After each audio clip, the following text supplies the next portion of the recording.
Today we're going to take a few minutes to talk about the situation in Ukraine, particularly the attempt to get a peace treaty and the situation where it stands. So if you like this sort of content, please like, subscribe, share, tell your friends and neighbors, join the channel, all the new people that are here for the first time. And for our regular users, regular listeners, welcome. Glad to see you again. Okay, so first let's talk about the situation in Ukraine. There's a whole lot of backstory. I'm not going to go through it because it's long and complicated, and it's a really deep dive. But let's just say a couple things I want to make sure. Trump ran on saying he would get a peace deal with Ukraine. He wants to stop the dying. This is noble, right? The Crimean War is basically a meat grinder at this point. The front lines have not changed drastically. Russia is slowly marching forward. That's where it's going to continue to go without foreign involvement. The U.S. or Western nations, if all they're willing to do is give weapon systems and money to Ukraine and expect them to fight the fight themselves with their own personnel, they're going to lose. It's just a matter of when. Russia will continue to throw resources and manpower into this war, and they will sooner or later win. They will grind Ukraine to the ground. Ukraine cannot sustain this indefinitely, and the whole world knows it, without external countries getting involved. Okay. That's the state of things today. So let's look at this. All right. So Trump administration is trying to get a peace deal. One of the demands from the Russian side of things is we're not going to give back Crimea. Now, what is Crimea? Well, Crimea is a peninsula down in southern Ukraine that was annexed by Russia. This is largely Russian ethnic folks. They largely speak Russian. They pretty much, in 2014, Russia annexed it. They pretty much walked in. Really wasn't much of a fight. Came in, marched in, and took it over. So now it's still technically Ukraine, but they annexed it 10 years ago. Ukraine never launched a counteroffensive to push them out of the Crimea. They never did anything militarily of any consequence. It wasn't a hard win for Russia for the most part. I don't even know what kind of violence was involved in the annexation of Crimea, if there were actual battles or not. If it was pretty quick and over very fast. And the rest of Ukrainian leadership did not launch any kind of military counteroffensive once Crimea was conquered or annexed. Fast forward, that all happened in 2014.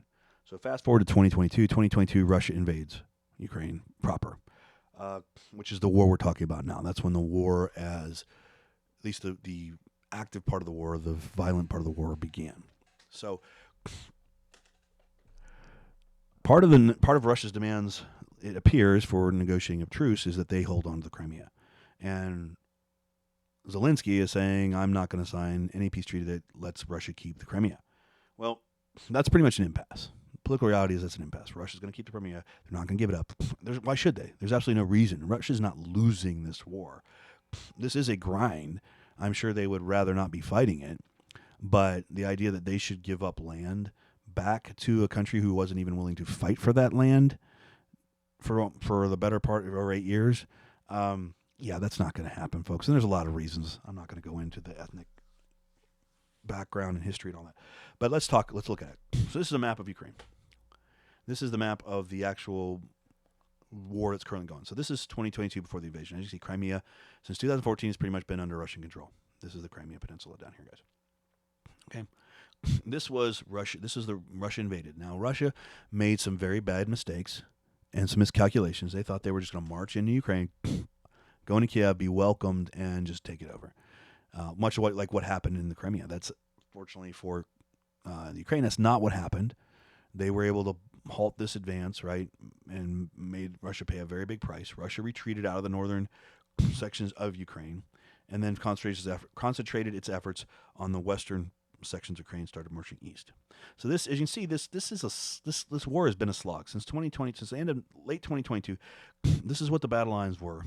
This is the BBC I'm looking at. These are BBC's maps, guys, not mine. But this is pretty much where the war was in 2022 and where it is in 2025. As you can see, Russia has gained some ground. It's not overwhelmed the country, but it's slowly and moving forward, and this is going to continue to happen. Ukraine has counterattacked and done a few things here and there, but for the most part, this is nature of these. They're in a long slog. Russia's more than willing to commit the manpower to keep it going. They will eventually win. Kiev/Ukraine, even with all the Western support, best they can do is kind of slow down the advance. They're never going to be able to beat Russia back out of this territory. It's blindingly obvious, let alone go down into Crimea and fight Russia out of here.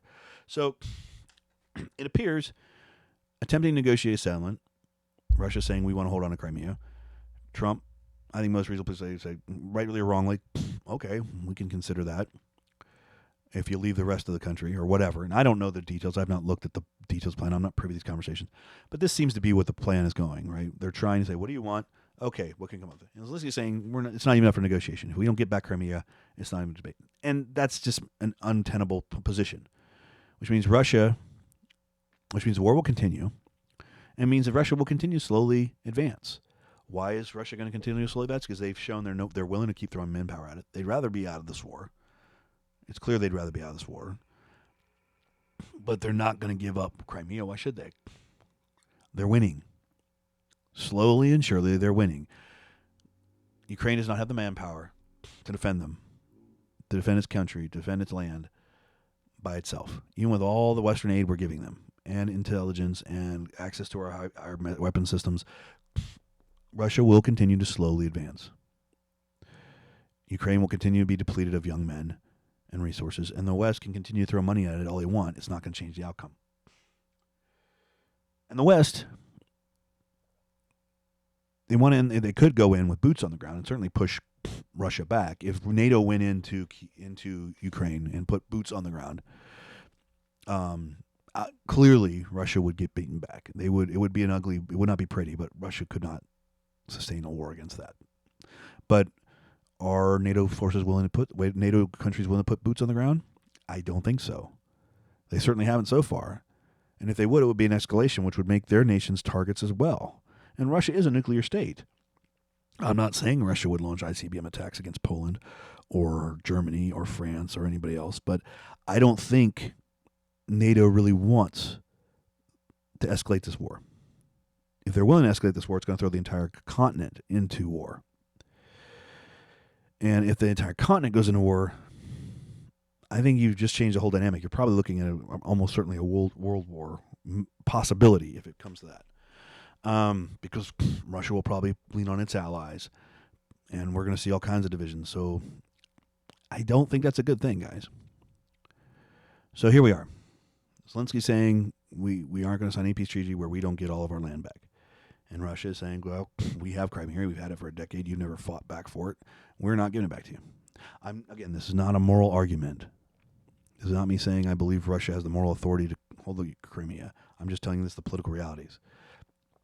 So at this point, we're at an impasse. If Zelensky believes Russia is going to give up ground, particularly the Crimea, which it's held for almost 10 years,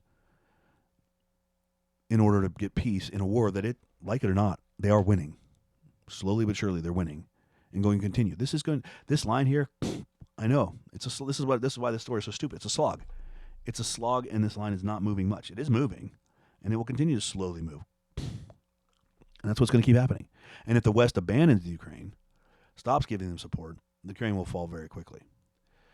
But they can't push them back without exterior manpower, and no one's willing to do that. So this is just going to be a long slog with a lot of death and destruction, beyond what's already got, if it can't come to peace. So, I don't know. Personally, I think Zelensky's an idiot. This is my personal opinion here. I believe he's an idiot. I believe he's been an idiot from day one. I believe he completely misread the situation. He completely misread the geopolitical realities of his nation and what goes on, where it is in the world and what the influences are. I think he was conned by a lot of people whispering sweet nothings in his ear into basically letting his country be the grounds for a proxy war. And his people are paying a very heavy price, and he certainly doesn't seem to be willing to realize and recognize that. Anyway, that's all I got. We'll see how it plays out. But if Zelensky and the Ukraine, are not willing to talk about Crimea remaining in Russian hands, I don't think Trump's going to be able to negotiate a peace treaty, because I think that's going to be just something that's just not going to be. Russia's not going to give up that land. And if Zelensky's going to be adamant that Ukraine will not stop the war and sign any treaty that doesn't involve Crimea being returned, this will go on. And Russia will eventually take over Ukraine. Kiev will eventually fall under the way things are currently going. just a matter of when, not if, when. So I don't think Trump's necessarily wrong when he says things like, "Yeah, you're not willing to negotiate, then you're going to be president of nothing." So I guess we'll see what happens, guys. That's all I got for today. Have a good one. I am out.